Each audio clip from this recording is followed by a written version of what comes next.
I'm Rosanna Hu, the chair of the Architecture Department, and before we start tonight's program,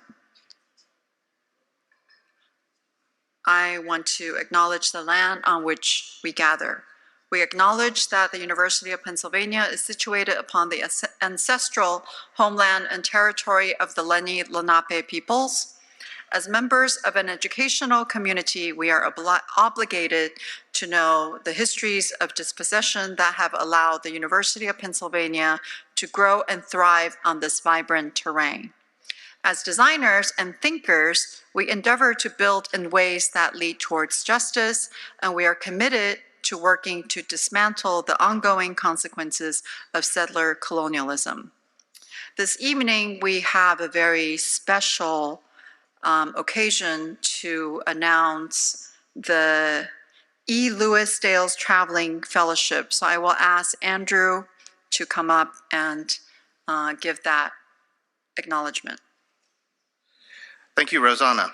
So this evening, we're going to announce the winners of 2 awards that are both to the same cohort. There are our 600 level students, our second-year students, when they turn in a portfolio at the midpoint in their MARC trajectory, so after 3 semesters. So the first award is called the E. Lewis Dales Traveling Fellowship. The E. Lewis Dales Traveling Fellowships, established under his will in 1963 for travel abroad during the summer prior to the student's final year as a candidate for the first professional degree in architecture. Competition for these awards is conducted by the Department of Architecture in January. Students are selected for the fellowships through an anonymous portfolio competition judged during the first week of the spring semester by a committee comprised of standing faculty and core studio faculty. The Dales Fellowship enables the department to encourage students to begin the documentation and presentation of their work, a process that is integral to the development of a design ethic and interviewing for a job.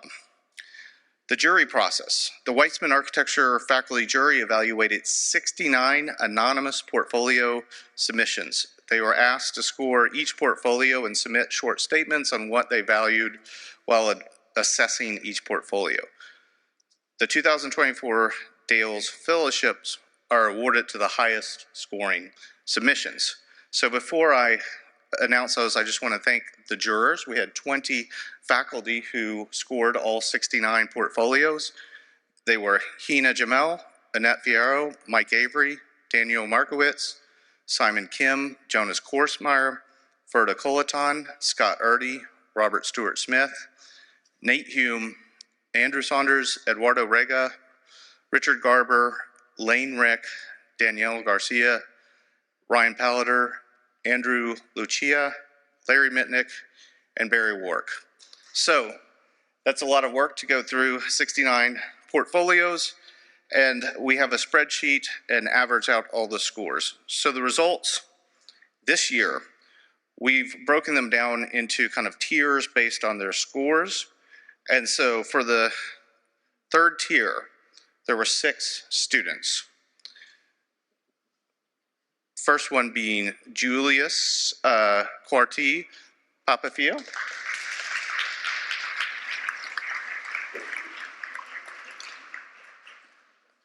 Jang Fan He.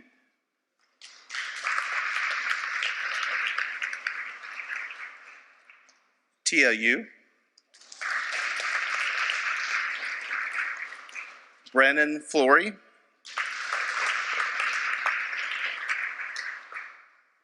E.B. Bone.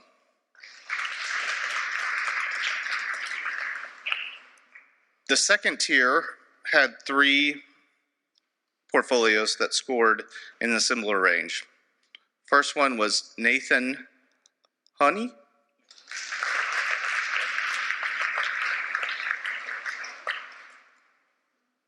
Regina Ganano.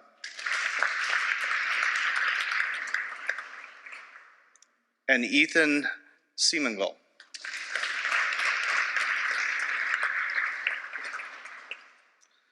The top tier scores in the portfolio were 5.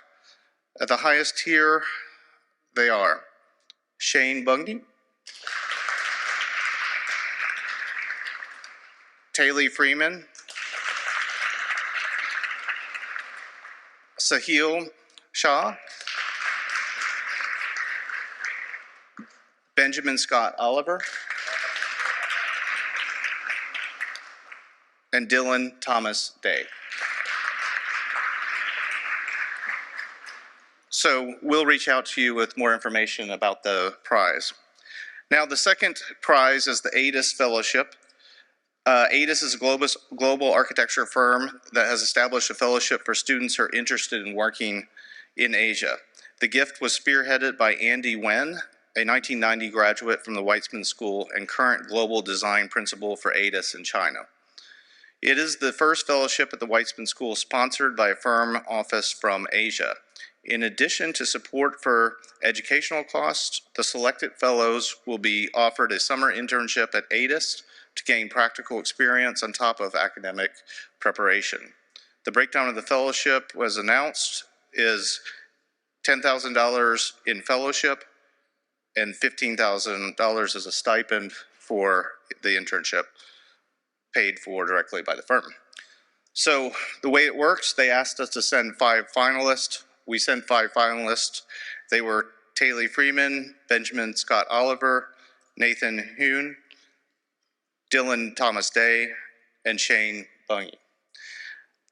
The partner, Andy, wrote back to me Friday, and he selected the 2 winners. One is Dylan Thomas Day.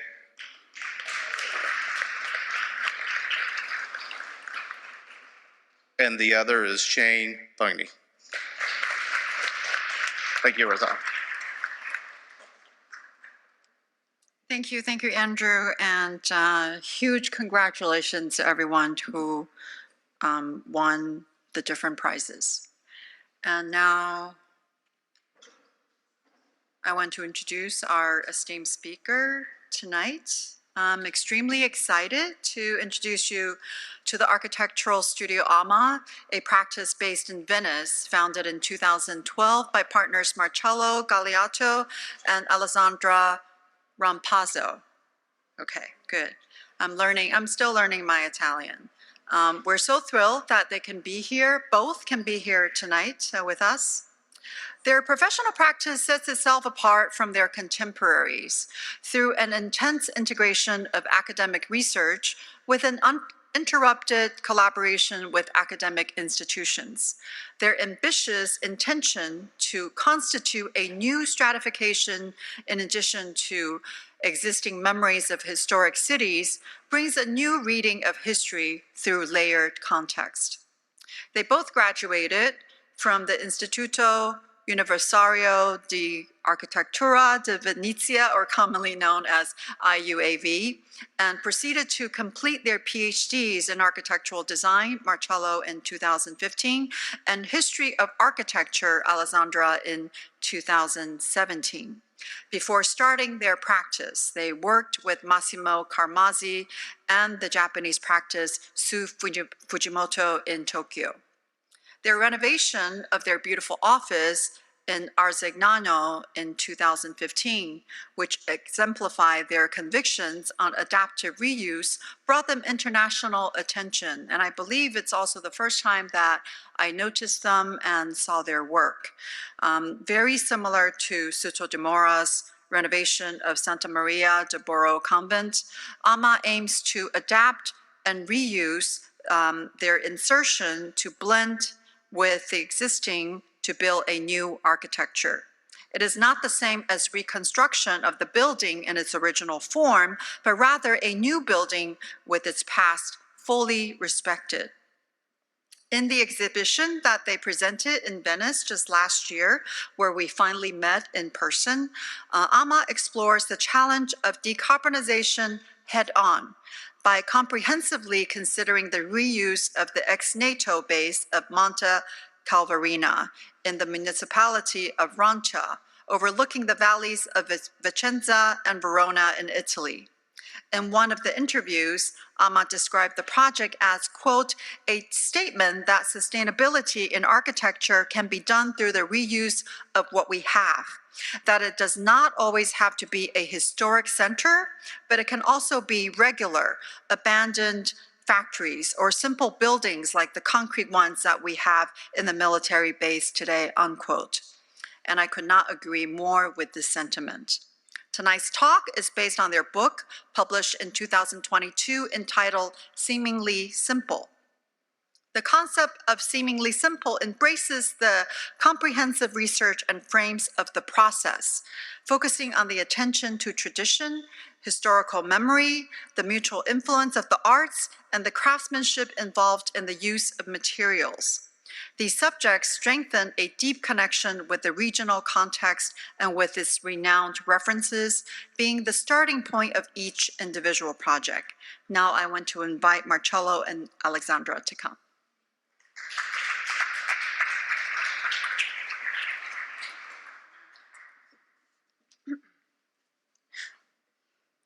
Okay, so thank you, Rosanna, for inviting us, first of all, and thanks also to the Weitzman School of Design for having us here. It's actually a great pleasure for us to be here again, and we are quite excited to be here because we both studied we both did the PhD, as you said, and we were studying Lucan, so we were in Philly at the UPenn archives for many times, and so it's great to see Philly back again. And so let's try to, sorry, but I'm smaller than Rosanna. So, all right, okay. So let's try to describe what we are and what we're trying to do, actually, because it's already more than 10 years that we started our practice, but we're still evolving our thoughts in architecture. So it's a never-ending process. So this is the point we are now, and we're trying to kind of describe that. But of course, it's not the end of our process at all. So this is to remember where we come from, and because it's very important for what we do, and it's important to state what we think about architecture. The fact that we are both coming from the outskirts, let's say, and from two towns that are in the very typical sprawl in the Veneto region, in the north part of Italy. It actually reflects the way we look at what already exists as architecture that surrounds us every day. And also, we have to say that the fact that we studied in Venice, that is an historical and important city, also added a sort of plus for the perception of the historical context. So the way that we establish a contact with this very valuable architecture that is for the historical cities. It's the same way that we want to use when we go back to our towns that are actually less valuable in terms of style and memories of historical architecture, but still they have something very important to express. So that's why we actually believe that sustainability in architecture is something that we have to use in order to reactivate what we have. That is always valuable and then needs to be protected and rethought. And this is actually the way we want to perceive our land and our landscape and our context. And this is not something that is just us, but it's very common for among architects. And this is actually a picture from Felix Klaus that is overlooking the landscape and the context where we are based in the hills around Vicenza and Verona, so north part of Italy, the region that we were seeing before. And this is because, like, if you look towards this landscape as a landscape that is mixing up nature and also architecture and also like former industries and also like productive parts of the city that are still working, then you can feel this mix of hues that is typical of our basically landscape and context. And this is why, so of course the lecture is based on this book that is the reflection of our first 10 years of practice, and is thinking about what we did again in the sprawl, so in this particular context that we are acting in. And this also thinking about the sprawl was also something that we brought into the exposition of the Biennale last year, together with the concept of that architecture is always a circular story. Such as life, also architecture is something that continuously renovated itself. And starting with this concept, we think that it's also important to look to what we have in these terms. And the Biennale project was also very interesting because starting from the general request of the curator, Leslie Locke, we analyze our practice in order to express what we are and what we are trying to do within the process of the project. Together, I mean, analyzing one project, but in order to show all the elements that are actually representing our research. And this was the model of our exhibition, our installation. Why the model? Because it's something that we really use as a part, as a very important tools in the process. And this is a model of the installation that is basically one big table that keeps together all the elements of our practice.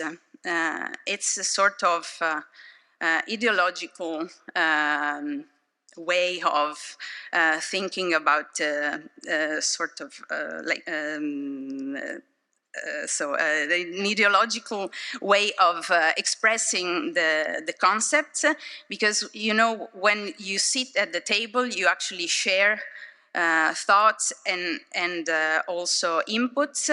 And this big table that was actually more than 50 square meters in surface is actually bringing in all the elements. That is something that you will hear a lot as a concept in our architecture. So each of these small parts of the installation represents some things that we are really focusing on during the process of the project. And the project that was the base of this installation is the renovation that we're still working on for the former military base in the Monte Calvarina that is not far from our office, actually. And this military base was abandoned at after the war, the Cold War. Actually, it keeps working until the beginning of the 90s, and then it stopped being used, and then it was now acquired by a foundation that is working, that is doing researches and training people that are working in military and complex situations, like, for example, journalists that are going in war zones. And so the connection with the memory of a military building still there, but the idea of having this not super quality architecture, but still valuable to be recovered, it's within the project itself. And the idea of the recovery of this military base goes together with the idea of a circular movement within architecture, and with the concept of the importance of reuse in architecture itself. And this is something that also is present with the installation itself, because all the materials that you see, they're actually recovered, especially the big table that stands on top of those stools. So the big surface of the table is made of scraps from the metal production of an industry that is not far from our home, the Castelli. With them we collaborated a lot also with other projects, and so they kept all the scraps of the production for months. This is brass, obviously, and they kept it, and then we decided to reassemble those elements one on top of the others to create this new pattern that is kind of casual, but it is not. If we go back a little bit, it's not casual in terms of form. So the size and the shape of this big table is not casual at all. It stays perfectly inside the space, so it adapts. So again, it's the importance of combining the reuse of a material and then also turning it into a specific work that stands in a specific place. So it's never something that you copy and paste, it's something that is specifically thought for that specific occasion. And so all the elements are related to the importance of show what the material is, and the artisanal also process in production of those elements, like, for example, the pods, the studs that what's behind the surface, the studs. They are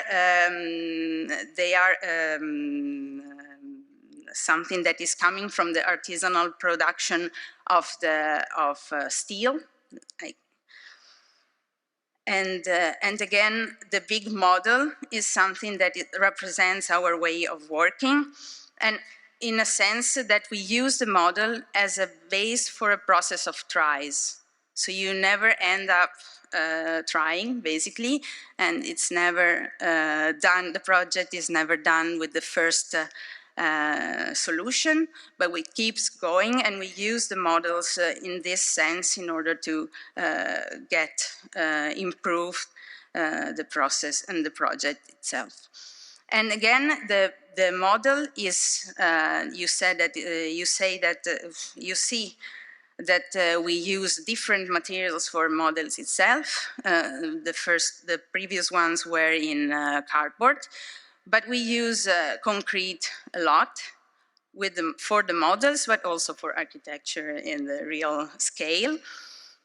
For the Biennale, we made the same model in concrete, but we combined two different aspects. One is the use of this material that is very related to what we do as a practice, and the final with the marble machine cuts. I don't know if you can see, but the stripes that you see on the surface of the model, they were created by this final machine cut that is used for marble. And this connection is because our practice in Arzignano is very close to Chiampo. That is very important for the work of on marble and on stone in general. And so we have a lot of connections with this part of the production that is very close to the importance of the materials itself. And so, as you can see, materials are expressing our way of being in a sense in the project, and also the importance of like a massive part that can be also reversed, because it looks like a very heavy stones that is standing on a very light surface that is actually the table. But actually, I'm going back to this image because this big table is actually representing how we react to different inputs within the process of the project, combining our practice as architects with other professionals. So it's not just architecture with architects by itself, but it's a strong collaboration with other professionals like artists and photographers and then designers. So all those objects are actually underlining this kind of connections. Like, for example, as I said, like the artisanal way of working with materials, with the models, and then like this big part on top of the table is actually a personal representation of a very central part of the project for the Base Calvarina, made by an artist that is Alessandro Nero, that is working with reused materials. And in this particular case, it's a site-specific piece of art that was made by with parts that are coming from the same NATO base that we're working on as a project. So there's this interaction with this artist, and then back there you can see some pictures that were taken with by an important photographer, an Italian, that is Ernesta Caviola, that is working with the analogic camera, the view camera. So again, it's a sort of going back to traditions, which is something that is very important also in our architecture process. And then there's the contact with the industrial design. As you can see, the Jean Prouvé standard chair in the front. And back here, that is lighting the book. There's a specific project by Harry Thaler, that is an Italian designer, that is specifically made for this table. So as you can see, the pictures that are actually also standing on the table, and you can rotate them. So you have also a reference to Carlo Scarpa tradition that wants to put the visitor in contact with the opera itself. And then you see the overall table that is keeping all the elements together. And what is the last part, which is actually maybe the most important part, is this piece of wall that is that is suspended from the ceiling. It's a piece of wall that is coming from the military base that was cut from there and transported in Venice for the Biennale. And you can see that it's actually the heaviest part that we have in the whole installation, but it looks like the lightest one because it's floating on the surface, and it was actually moving when the people were going over there and then touching it, and then it was kind of floating on the table. That was a sort of remind that the circular process is still going, and actually we are still working on the project, and that the military base in Calvarina is still under construction for its future. So that's a movement that the wall had was actually stating that this was still ongoing, and this is the overall situation. And actually, in the small hole that the wall had already from the site, we were showing the trip that the wall did from the military base to Venice, and so that's a good start for the trip within our project. Thank you, Ale. So, and to continue about speaking in terms of how the office is actually, we have a small flat, which is actually my flat, and I'm like, I don't know, interested in open the door. It's a really small flat, but it's important to understand how to be so clear in architecture. Probably you need a lot of things. You need a lot of books, a lot of collections, a lot of objects. You know, it's sort of archived, in which we really do believe that the archive is one of the important things. So collecting things, art pieces, design furniture, and a lot of things that they are not, you know, as in order, but they help you to create that background in which we believe. And opening that door, for example, there is this Jean Prouvé again idea of doors where you actually feel the threshold, which is another thing that we really love. And it is a house where probably I have done something that I don't want to do for any client, like, you know, rubber floor and some corners and a lot of things. So every time you wake up in the morning or you sleep and you're falling down in the door, so it's something that you need to pay attention. But probably client kill me if I have to do something like that. But it's an important thing. It's an important thing thinking about collecting things, try designing new things. And for example, the kitchen is not finished, just the small feet, just a motion stain in the middle, and then comparing with a small David Chipperfield lamp and some furniture from Tobias Scarpa and a lot of collections. And it is another, let's say, opportunity to show how a simple flat into shitty actually building, which is a condominium typical from Veneto region, can be something, no? So if you take over the doors that you have there, the people, they say, no, we have beautiful doors. No, they take over the doors and keep the inside of the doors like this, then a bit of painting, and then take over all the tiles, and then, you know, just put a bit of Alvarado, everything comes perfectly. And you know, and actually also the bath is something that it's you know, Merdolino, the piece of Alessi, is in a bad place, but, you know, everything is a mess. But this idea of creating, the wall is not finished, there's mallory on the floor, you know, it's an idea that we can develop in ourselves, some objects that they are designed from us, and of course, every time we're flying. So a bit of background, it's kind of helpful to open that door and show inside ourselves. To think and to show how we work, basically, and how we combine things. And we combine them in a project which is really important for us, which is Atipografia. It's a special gallery which is investigating the theme of threshold and treasure, which is this big, huge door that you see here on the right, which is negotiating a little bit the inside and the outside.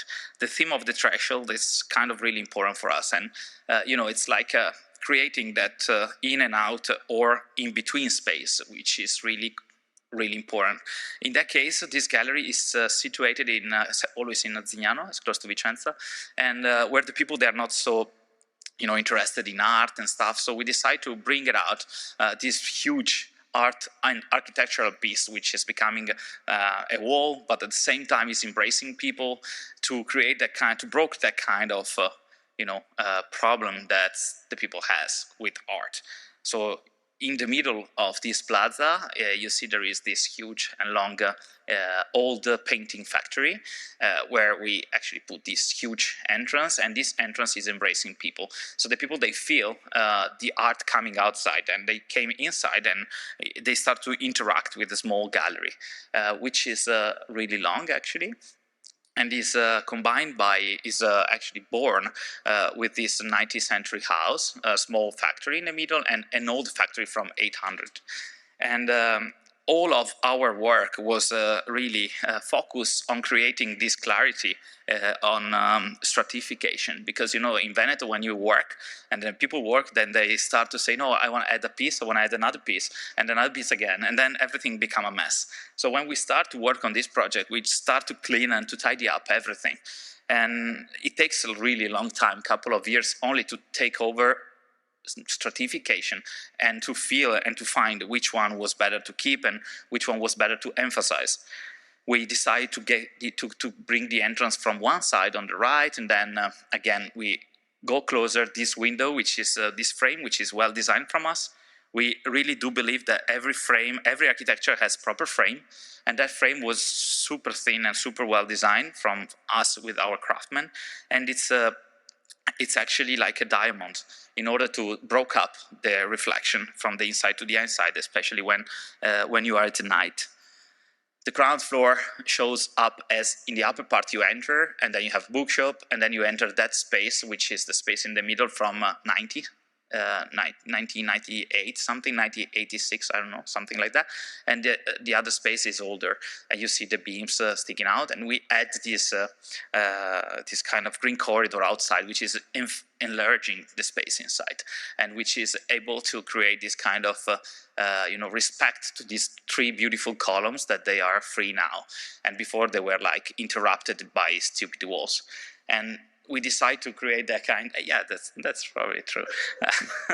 And then we decide to give that black color to this space in order to create this threshold and to make the people able to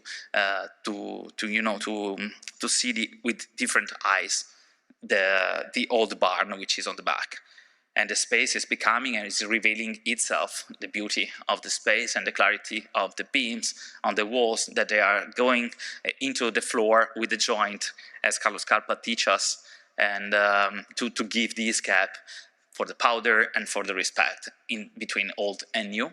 And here I love this image because those two columns, they start to give, to embrace each other, to flirt each other, and is how the architecture is now, is continuously go back and embrace and take a distance. Again, the space is revealing itself, frames, everything is designed, air conditioning. This is the box of the bath, and then you can turn around and then you enter the door, and then you see again the sprawl when you get out the gallery, the sprawl of Veneto region, which is that typical sprawl where everything is a mess, but we think that it's not really something bad, it's something to give, to emphasize in a sense, and to give a second life. So with our architecture, we try to create that reaction with something which for the people is really ugly, but for us is becoming a sort of something to deal with. And again, the space between the small house from 19th century and the new intervention is a staircase. In those elements, frame, staircase, structure, we really believe. And in that case, the joint is larger as stairs, and is creating that space, which is a beautiful space to climb up and arrive to a special garden designed with Angelo Renna, a special landscaper that we use to work together, and we discover completely different feeling, which is a feeling really calm, and there is a big door inspired by industrial production factories, and then when you see the space and you feel the courtyard behind, which is a really nice space to stay and to be calm, and then again drawings, the door is becoming open and we enter that space. Which is completely different from the others because it's kind of contemporary gallery. But with the gallerist, we decide to use that floor, which is a floor recovered by the beams coming from a Borneo kindergarten. So again, the idea of reusing the space in terms of shape, in terms of materials, it's for us really important. And again, the pivot door that is able to bring us outside again in this small garden upon. And the gather, again, elements in terms of what I mean, with the wrong gather you can destroy an architecture, I think. So every roof has its proper gather, has its proper proportion. In that case, we were able to keep 1 centimeter filling upon, because all the package insulation and stuff is kind of hide on behind. So there is this really long research on how the roof needs to appear. And in the past in Italy, we had this kind of tradition where the bricks roof were so thin that we tried to create that kind of feeling. The gather is designed by us, every piece from a special steel laser cut. Details, again, are fundamental, and here you see how we find a way to hide this kind of thickness, and dark shadow space is kind of shifting the small and thin roof. And with this huge huge fan, which is able to create a hurricane, from Arcangelo Sassolino, which is another artist which is working with us, and it is so crazy. He's making exploding things, and things completely out of scale.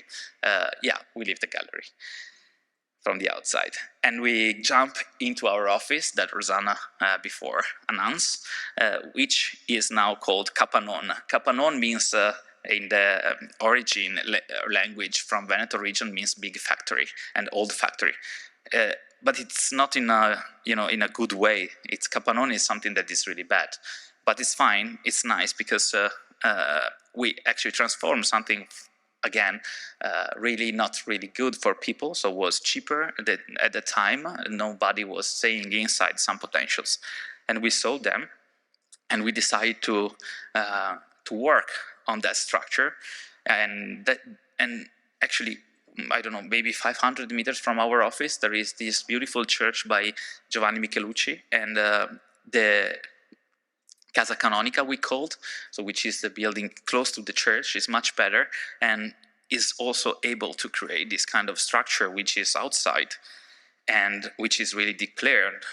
This theme is what is another really important element for us. Be honest in terms of structure, be clear, research a lot, because the structure is always outside. It's not the bones covered by muscles, but it's directly, the final result. And I think this project is really showing so well that point of view that we have. And with the first part that we call AMAA workshop, we actually studied that kind of situation where structure is done with really small pillars, beams, and nothing else. And is inside that so beautiful building owned by this Pellizzari, which was an important entrepreneur from the Veneto region, really close to our Arzignano place. And I thought it was so nice because the period was the period of futurist artists like De Pero and stuff, and they used this kind of communication to explain our products. And I thought it was so beautiful to show and to give this emphasis to this space and to reborn, to make this space able to live again. And to make it able to live again, we just need a super simple structure. It's a glazed box. The ground floor is smaller and the upper floor is bigger. Frames are really thin and designed by us. There's no other things. Recover beams and new idea of creating joints and give a sort of independency to all the elements: staircase, structure, old structure, and kitchen down, reinterpreting the, there was a sort of pool to try the pumps, because this was in the past pump factory. And again, some small elements that we add, they keep respect to the old building, keep a joint, and start to communicate, but in a delicate way. And the bath, which is called, we called it Pantheon, because, there's the upper part, the way you go in the bath and you feel really well, because it's such an important thing. To me, for an architect, it's have a good bath and do good bathrooms. It's really important, because when, you make a super good architecture, but then at the end you don't have a good bath, I think it's not really good. So every bath of our project has a sense. And in that case, we make a circle, and then everything is in concrete and create this kind of, feeling that it is in patina, we call it in Italy, and it's kind of this situation that it's like In Praise of Shadows. These beautiful books explain really well the patina that is creating on these beautiful cups in the Japanese tradition. And again, some elements that they talk to each other.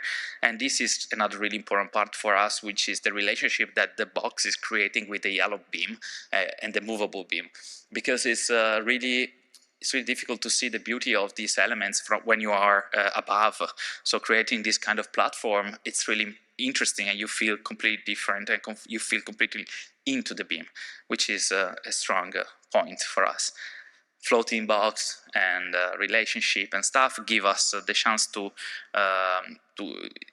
develop another theme inside our space, which is space within space, and it is an installation of few containers, because I never remember the number, honestly, but they are few, 7 probably, and they have inside a collection of our friend, which is a collector of sculptures, of toys, actually. So he says, I have a lot of toys. How we do it? Okay, we try to make an installation which is also containing something. No, it's not just a shelf, but it is an opportunity to test how actually a space which is empty now and it looks like a cathedral can change the feeling and the perception, and can create some thresholds, some tensions, and some, again, corners and new perspectives and new threshold. It looks like a small city in the city, and the space becomes really not smaller, but really well controlled. So we test a lot with models, the corner of the containers and the height of the containers, because we have those small beams that they are linking the building. So everything is really well positioned.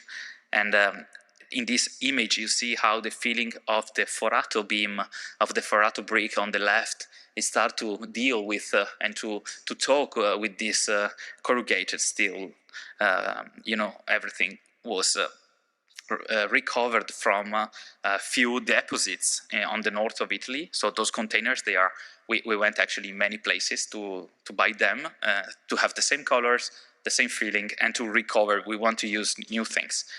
And then again, in that case, you see this pillar, which is 11 meters tall, that now looks like a small thin things. And the last part that we had the opportunity to develop now is another part of the office. The office is still growing up, and we make this last part, which was a storage.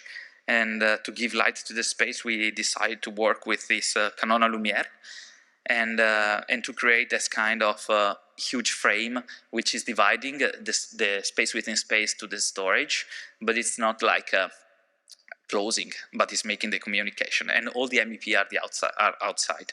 Those images are not talking about the final product, but they are talking about the space and the feeling that the containers, again, they install with this huge frame, which is done by a super accurate design of frames.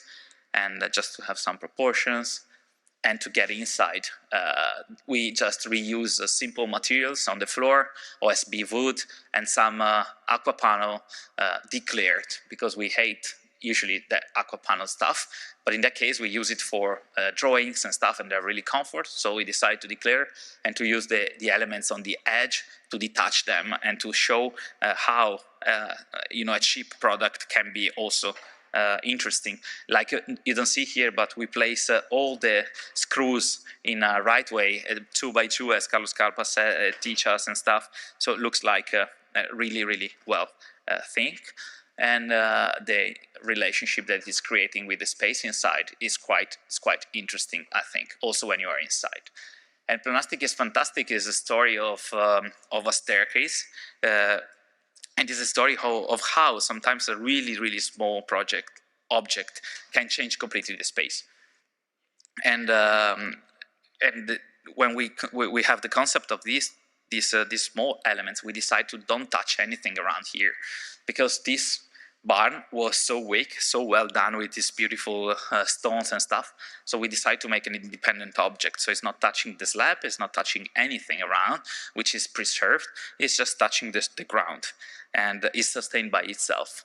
And it is a really small object inside a quite big building, which is a furniture gallery of design, and nothing. It's basically a small object which is not touching anything. The roof is done with the recovering of really small bricks, and you see also here it's not touching the slab and stuff. So it's quite precise, the object. The shape is not really, is a little bit open in order to emphasize the perspective. And now this is the result. So it's not touching anything, and it sustains itself, and is safe also for the building, which is not actually, too much touched. Frames again are designed by us, and the space looks like it was. We just make it some interventions to arrange the roof and the slabs and stuff, but we just love it like it is. And we just clean. Golden Box is a project that we never show, so it's the first time, and has to deal with fuck the corridor, because we hate the corridors, and that kind of thing is something that we really work on it, and it's the story of an independent box, like Charlotte Perriand or all of these small furniture objects that they are inside in another space. We have the commission from a private client, which was asking for a project just to stay the weekend inside a beautiful space, where actually he bought a small room of 40 square meters, and he said, okay, how can we do it? A small flat, and we say, we have to hate the corridor and try in the middle to keep and to preserve the idea of that space. So we add a small box in the box. So this room is really tilted. So no any boundary is 90 degrees. So everything is really open. And so we decide to bring this box and to put this golden box that we called in the middle and try to create a tension with the original situation.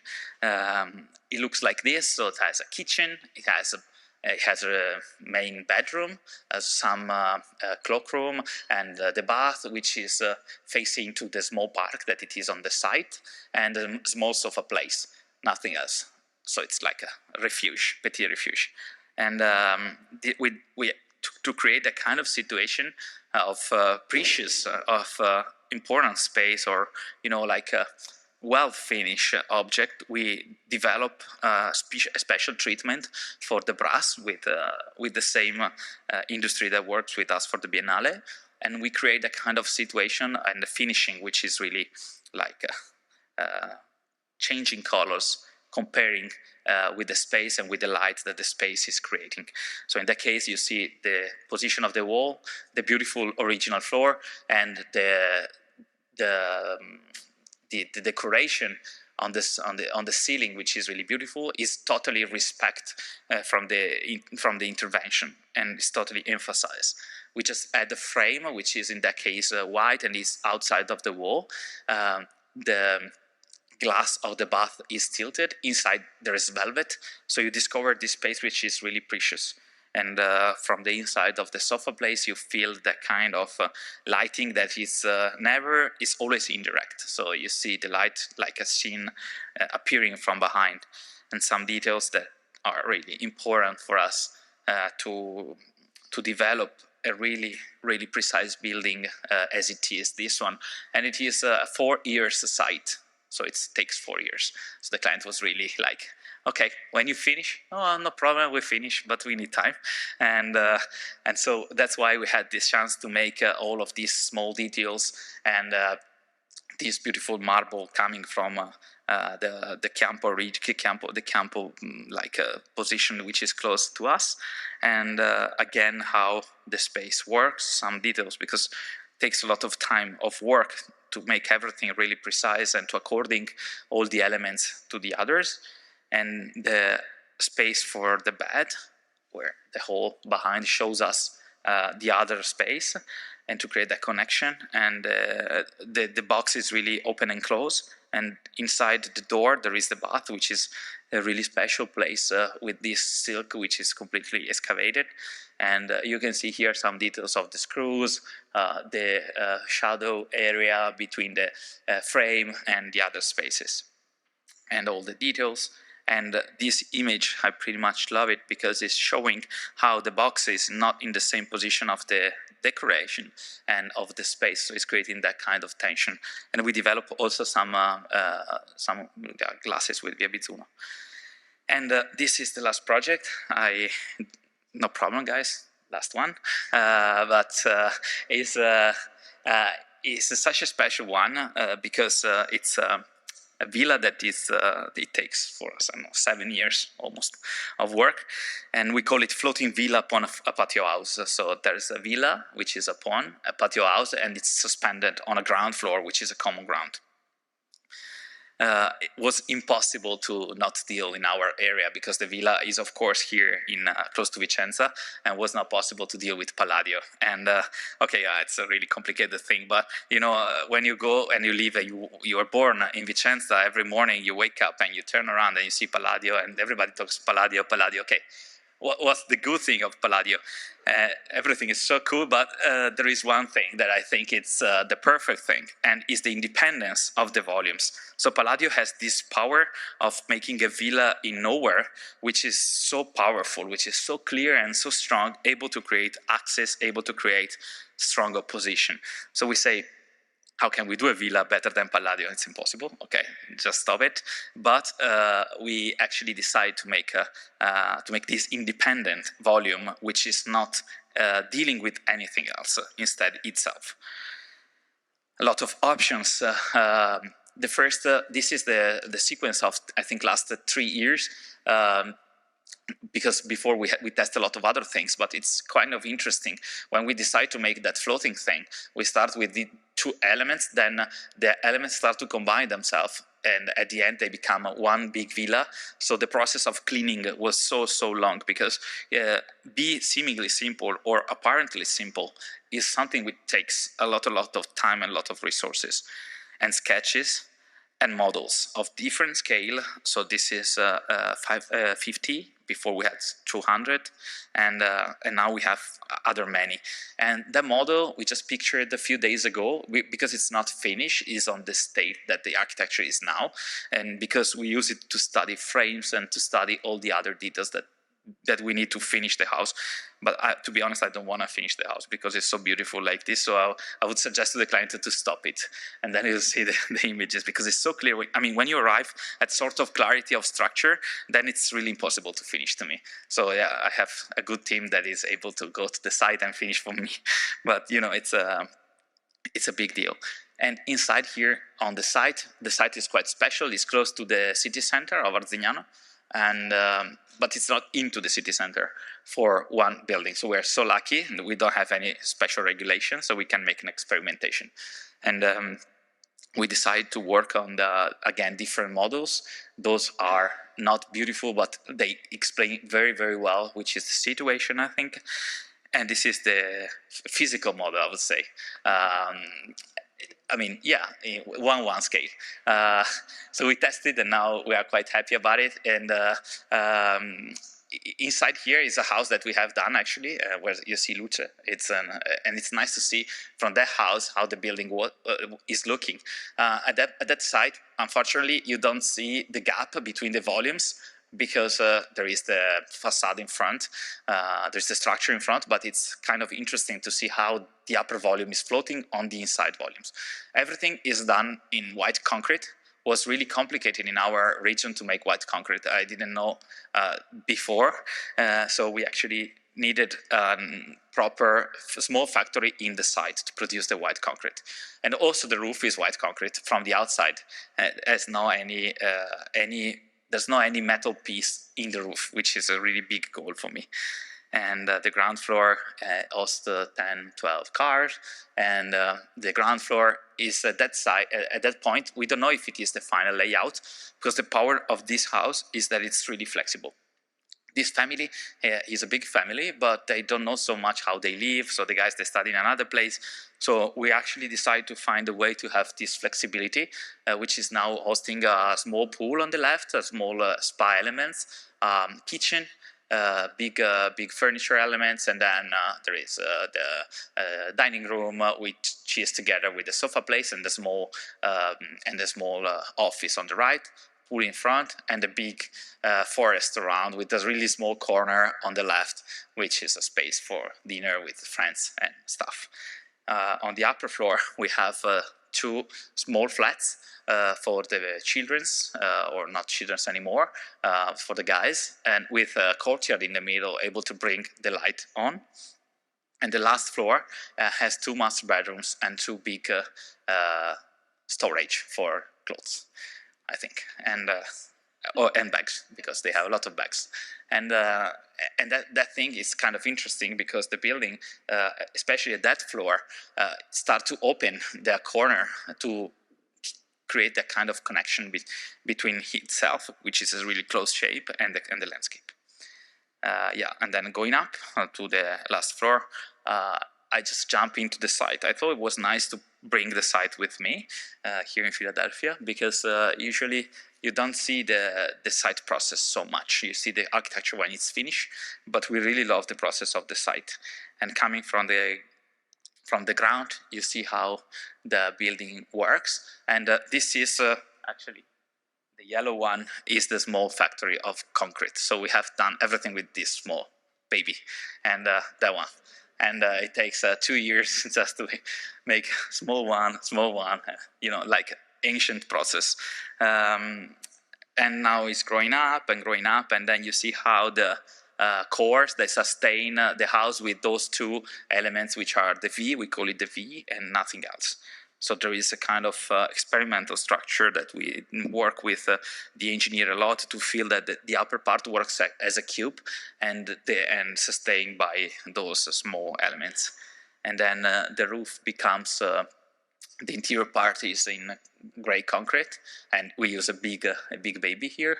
And then again, small baby there, and white on the upper part. And now the situation is this one. This image is done 5 days ago, and you see how we integrated the gather. In that case, the gather, because the architecture was calling a proper gather inside, not a gather outside. But we have these small, like elements to take it out the water from the building. Section is quite clear, is ongoing again, but shows us the importance of the V structure and the core, and just the elements that they are detached from each other. And the process of doing the concrete, because sometimes you see the building as finished, but you don't see the process, and creating these kind of small elements to bring the concrete really inside the formwork in order to vibrating everything really well and don't have bubbles in the concrete was really nice. And some samples to convince the client, because at the very beginning we says to the client, we want to make it gray, and the client say, no, I don't want to have a gray house. Okay, I want to paint it. No, I say, you're not painting. We do white concrete. It costs too much. But okay, no problem, we do it. But I say, I don't want you to make the painting upon, it's like a research on structure, and then you paint my structure. I was like getting crazy. So I say, no, let's do it white. And so we decided to work on 2 kind of finishing. The villa is really well done, and the patio is really rough, because the patio has this proper situation, if you think in terms of Portuguese architecture, which is really patio thing. Patio is rough, and the function that is containing that patio floor is in itself rough. So we decided to work on it, and now they are working on this finishing, and the upper part is really Tadawando like feeling. So we actually make the formwork and the building, and now we are demolishing a little bit some sections to show how the frame now is integrated, is designed with all the special elements. When you work in concrete, of course, and I think you know so well, you need to do everything on the paper. So you cannot wait so much the site to decide things.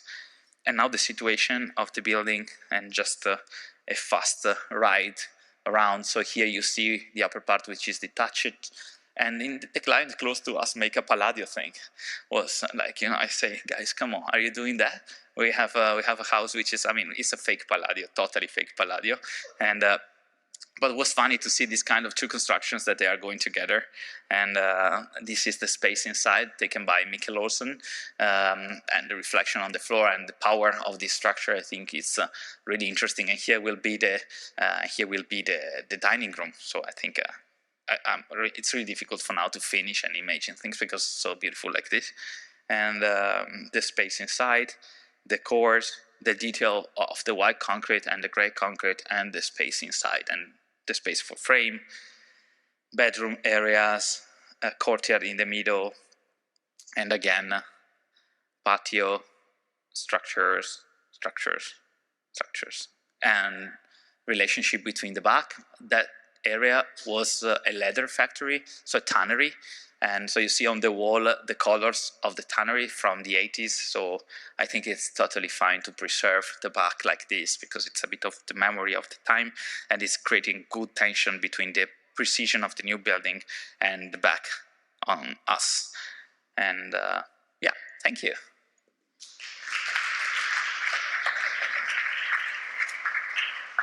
Thank you so much. I have to say, it doesn't even seem simple. So maybe you should change your lecture title next time. So I think we have some time for some questions, comments, for discussion. Maybe we'll take 2 or 3. Come on, don't be shy. Okay, good. Andrew. Thank you for the lecture.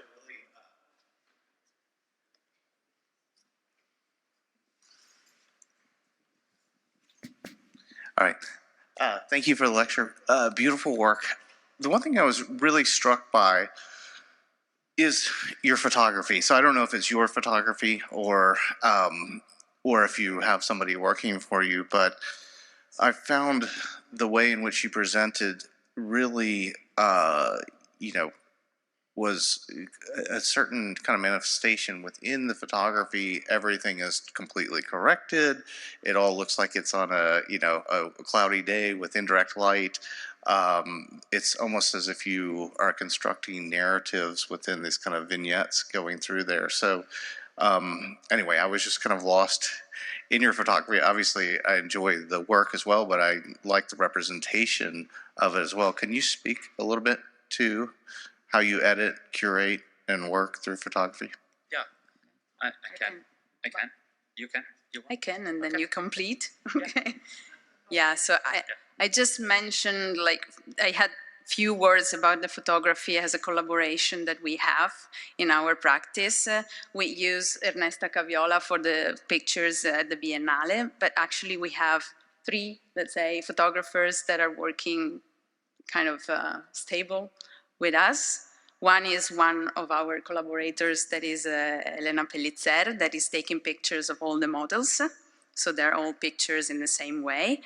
The second one is Simone Bossi, that is another Italian photographer, that is taking pictures with the view camera as well. So it's traditional method in taking pictures. And the third one is probably the most famous, that is Mikkel Olsen, and that is coming from Sweden. Is a very important photographer that is like starting from, I guess, 2 years ago, he started taking pictures of our works. So yeah, it's a way of communicating, and it's a way of like a stable working with other professionals that is actually helping us to show how we work also within the process and not just at the final point. If I can add one other thing, I think it's a lot. We use different photographers compared to what we want to show and to the people able to feel. Because when you show something to the other part of the world, with Mikkel Olsen, for example, with this kind of photography, you feel really inside the space, and you feel really the space, but you don't feel the atmosphere, I think. And with Simone, you feel, which is that kind of, sorry, it's really long, this one, I didn't remember. Yeah, with this kind of photography, for example, which is like a film camera, medium format, really well done, and you can just shot once. You feel really, I think, the feeling, and but you don't feel the architecture so much. So we have set of both every time, because when we want to show something and when we want to use something, depends really also the opportunity. But to show our work together, we prefer to use main time Simone, because we think that our architecture is really related to the feeling and to the atmosphere, and because the shape is easy to understand it with the model pictures, with the things, but the feeling is not easy to feel, and that's to me really a point. Thank you. Okay. It's gonna be difficult, huh? Yes, so Tricky question. with your references to the Carlo Scarpa tradition in which you work, there is also a sense that you are adopting and maybe adapting his fetishism about connections, about the development about material, the thinness of planes, the complexity of the modulation of their edges. All of those issues have become fascinations for you. Do you accept and revel in the kind of fetishism that comes with? Or do you feel as if you have developed a critical attitude towards that fetishism? And if so, what is that attitude? Thank you. Go. But so if I understood it well, I hope so. So our attention for details is more an obsession than something that comes like this. It's of course a reference to Carlo Scarpa because it's surrounding us every day, especially me, but also in Vicenza we have Carlo Scarpa, in Verona. But in Venice I have always a reference to Carlo Scarpa, and also like since we studied in Venice, we have that in the blood. But also we had a collaboration with Massimo Carmassi, that is a famous Italian architect that is working with in between old and new buildings, and he taught us also this obsession with frames and the windows that needs to become something that is part of the project. It's not something that you buy from an industry.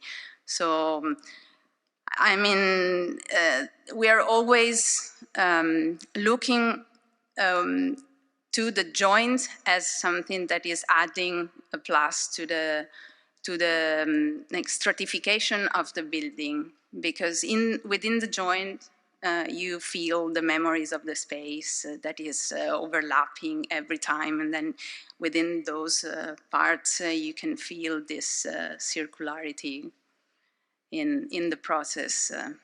And this is something. Yeah, I add something then maybe, but I think it's in our way of working, sometimes our architecture, I mean, we need a lot of detailing to be not detailed.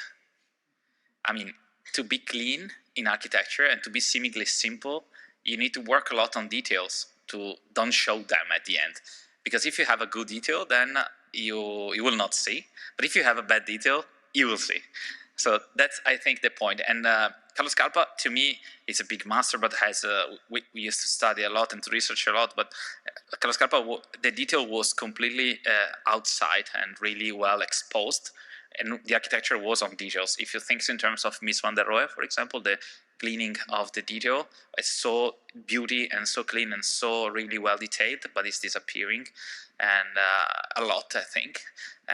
And that's one of the points that we start to deal with. I mean, we are really young and we don't have any, we need to grow a lot. But I think it's a good way to grow and to follow some obsessions. But we have a lot of other obsessions.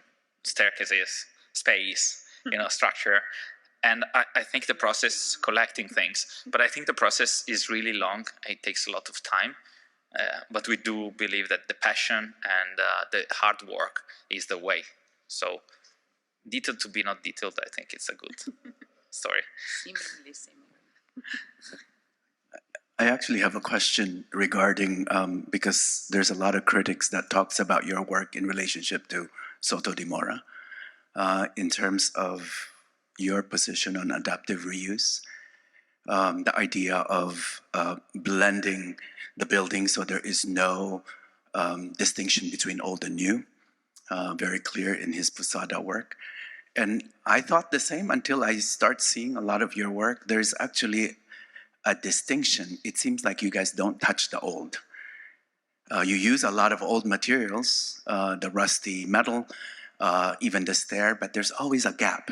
Yeah, the Arzigana office, the stairway, and even in your new building, there's always a constant gap between the program and even that little box that you said, you know, fuck the corridor, right? There's always, so a part in me starts to think that maybe you actually do not want to blend. Maybe there is sort of this subtle way to be a spectacle. That sense of arrogance, not in a bad way. So what is your position? Do you believe in the integration or sort of the isolation of what you guys are doing? Well, it's really difficult also, this one, I think. It's better when you start, I think. Okay. Then you can correct me at the end. Yeah. That's Yeah, why. so you start and I think, and then I can. Thank you. No, so I think that we want to not really blend, but to create a sort of like a nice mix in terms of stratification. But you have to, I mean, I think that we research on adding something that is clearly added. It's not something that it mixed up and then you don't see that it's something new. So that's, I mean, it's blending in a sort of, if you think about the entire situation, because you use the building with new and old parts together as a whole. But in terms of elements, I guess that we always search in terms of recognizing the elements that were there and that they were added within the process. This, I guess. I thought a bit, but I don't have any answer to you. No, I'm joking. It's really complicated, that question, to be honest, because every time, I think when you work with the old buildings, and you know really well because you do amazing work on old building or existing situation, you have a different background and you have different situation every time. So it's kind of difficult to find a sort of way, transversal way to approach every time to a building. So sometimes you push more one theme, and sometimes because the building is asking you something, no? I always have in mind Lucano when he say, "Bricks, what do you want to do? I want to be an arch." So it's like speaking, no, a little bit the building. And in the past, the building is something that you find and is speaking to you. So the approach is always to create this clarity. Clarity, I think, is the better thing. So clarity and cleanness, from the point to the corner to the building and to the space. So it's almost this one. I think it's creating this kind of clarity in situation, clarity in materials, clarity in structure.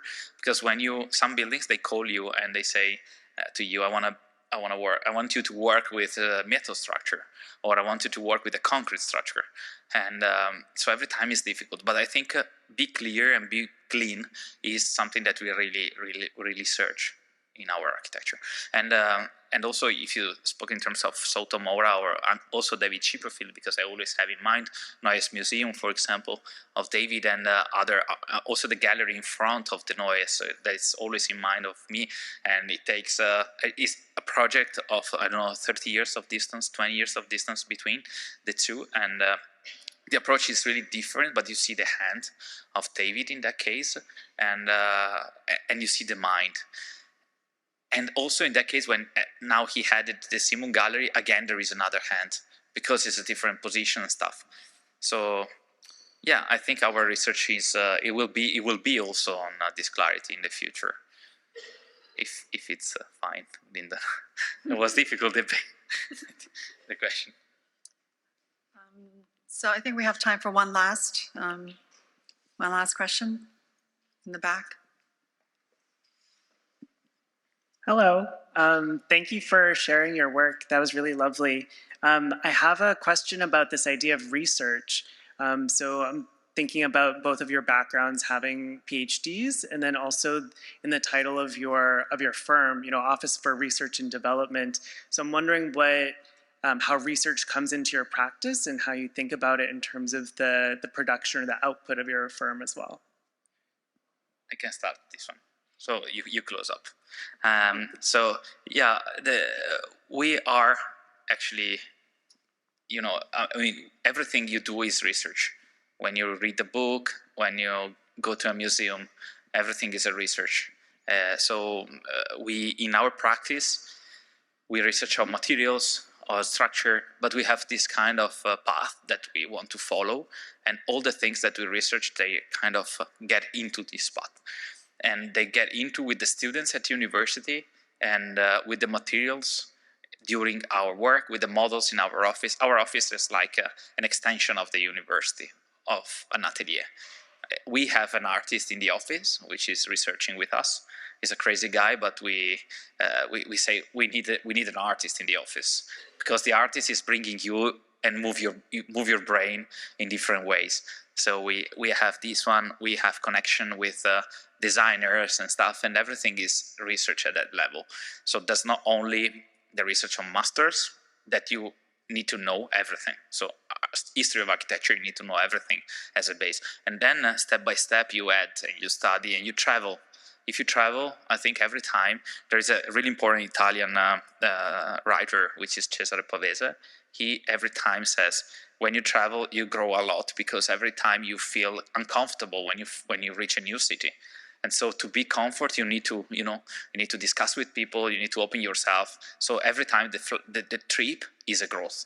So we travel a lot and we read a lot.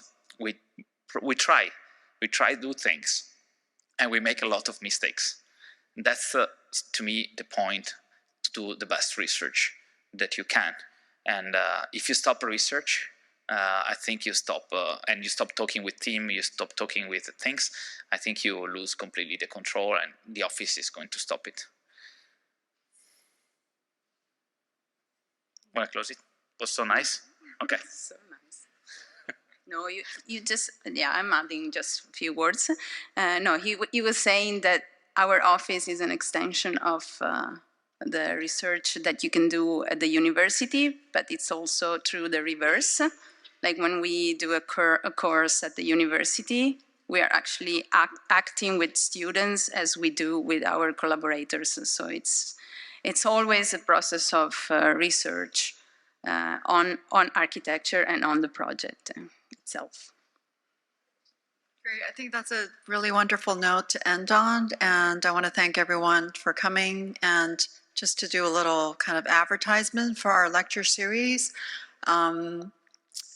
it's just an amazing kind of time for us to have a fresh sense of design. And for me, I mean, I've been practicing for more than 20 years, I think maybe more, and teaching as well. But, I sit down there and I'm finding new inspiration from different images. I found a solution to a project that we're working on in Manhattan.